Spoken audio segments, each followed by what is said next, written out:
About three things I was absolutely positive.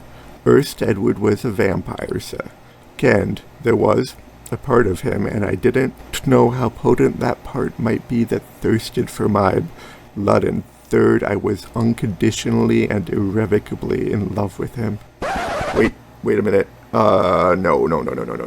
That text is completely wrong. That's not what I said. Okay, let's try this again.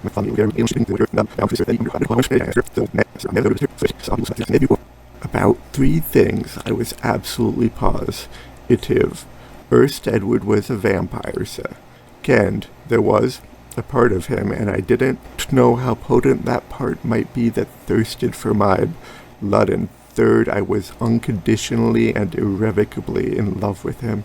Presenting Ribrákyt, my submission to the third Cursed Conlang Circus. The phonology is basically just general American English with more consistent orthography. Grammatically, though, you could say it deviates from English by just a little bit.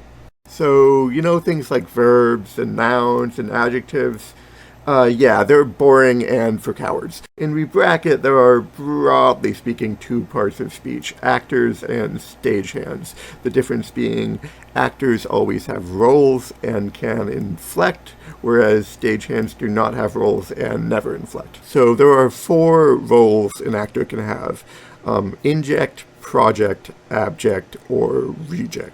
The inject establishes the cast of the conversation, which refers to the protagonist and the antagonist, and this is done using injector stagehands. For example, using the word threeth, which is an actor which literally means self, but can also mean I, we, us. So if you say about threeth, you are saying that the protagonist is you, yourself. Likewise, the injector stagehand ers marks the antagonist. The cast of the conversation always remains the same until you change it with an injector stagehand, so the protagonist, the antagonist, aren't going to change even between sentences, paragraphs, what have you. There are also asides, which are temporary changes of cast. For example, the word art marks a temporary new protagonist until you end the aside with the word my, at which point the protagonist reverts to whatever it was previously.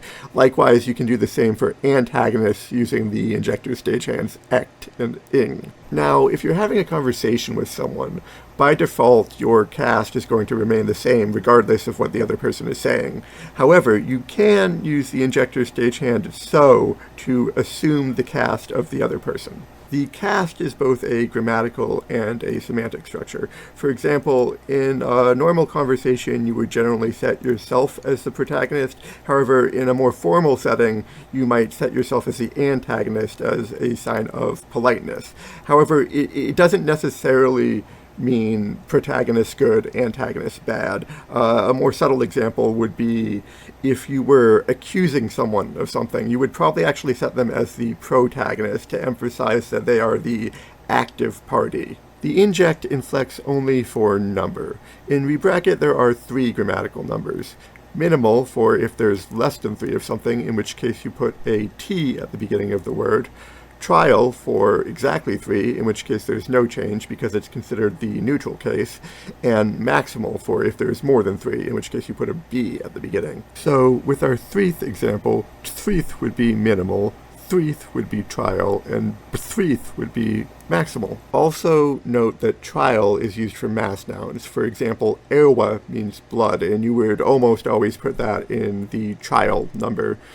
Because you wouldn't say, like, I have one blood or I have two bloods, usually, Every sentence requires a project, which describes a relation between the protagonist, the antagonist, and possibly the abjects, which we'll get into later. The project inflects at the beginning of the word to indicate its relationship to the protagonist, and at the end of the word to indicate its relationship with the antagonist. This grammatical relation is referred to as place. Generally speaking, first place means that the cast member, be it the protagonist or the antagonist, is acting on something. Second place means they're acting with something. Third place, they're being acted on by something. And fourth place, they are absent entirely. For example, abso is an actor which means certainty, or sometimes trust. So if I'm the protagonist and you're the antagonist, if I say abso I, that means I trust you. If I say in abso, that means you trust me. An abject can be thought of as a non-cast argument of the project, and they inflect for number, possession, and tense. If an object is in the possessed form, you add th at the beginning of the word right after the number indicator. In absence of a clear indication otherwise, the possessor is assumed to be the protagonist. Abjects also inflect at the end of the word to indicate past, present, or future tense. Note that it would be considered linguistically awkward to overmark tense, so if you've already inflected an abject to indicate that events are occurring in the past or the future, and it's pretty clear from context that you're still talking about the past or the future, you don't necessarily want to keep marking abjects again and again redundantly. An actor in the reject role modifies the project or an abject. These do not inflect and usually are bound by some stagehand in one way or another. This all will probably make more sense to you when you see it in action, so let's get to the gloss. About threeth just marks the speaker as the protagonist like we discussed before. Ngzaiwa is an actor which means notion or idea, and it's in the trial number, which means there's 3 of them, and it's marked for past tense, which indicates that events are occurring in the past. Abso, in this case, means to be certain of, and it's inflected such that the protagonist is in first place, meaning I am certain, I the protagonist, and the antagonist, who we've yet to specify, is in fourth place, meaning they're not involved at all in this action. In this clause, there are 2 abjects which are arguments for our project abso. Ngzaiwa's, which directly precedes the project, indicating that it's these 3 ideas that I was certain of, and tlipas coming after, indicating that these events are happening to the utmost. Itiv is a stagehand roughly meaning namely. Urs, we talked about before, marks the antagonist, Tedwardwa, which is in the minimal number because there are less than 3 Edwards, and wa is a special suffix you use to introduce proper actors like names. Vamp means exsanguinate, or exsanguinator, which is the Ribrákyt word for vampire, and it's inflected such that the protagonist is in the 4th place, meaning not involved, and the antagonist is in the 1st place, meaning it's Edward doing the exsanguinating. Ersa just means 1, indicating that this is the first thing I was certain of. Kend there was, also my blood. Apar, roughly meaning thereof, is a stagehand referring ahead to an actor that's yet to be mentioned. Of him, strength, and not, didn't know. A part of him, and I didn't. I didn't know the strength of it. Notice that Dida is an irregular actor, so it inflects a bit differently. No help means part or partition. This is the actor Apar was referring to.